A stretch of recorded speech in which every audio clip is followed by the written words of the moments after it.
recurring decimals. Some decimals do not terminate. They have an infinite decimal expansion.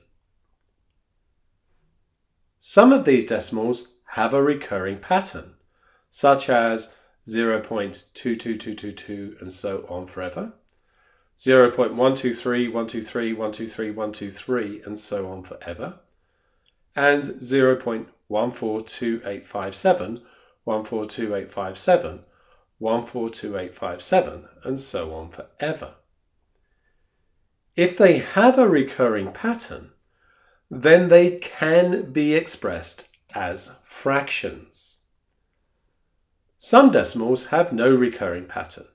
There is no pattern at all to the decimal expansion. You've probably heard of pi,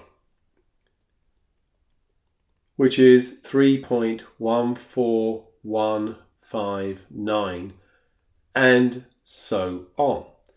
There is no recurrence pattern. Pi has been investigated to millions and millions of decimal places. There is no pattern to it. And it can actually be proven to have no recurrence pattern. Remember, just investigating to millions of decimal places doesn't mean that that's true forever. These decimals, things like pi, cannot be expressed as fractions. They are known as irrational numbers, and we'll be talking about those shortly. But the word irrational here, note, contains the word ratio, which is another way of talking about a fraction. So when we say a number is irrational, we're literally saying it cannot be expressed as a fraction. So we're going to be talking about those later on in this section. There are standard notations that can be used with recurring decimals.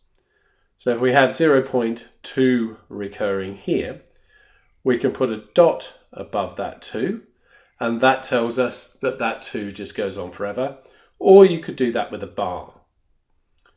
If we have 0.123, 123, 123 and so on, we can put a bar over the 123, and that tells us that repeats, or you can put a dot on the first digit of the recurrence pattern, the 1, and the last digit of the recurrence pattern.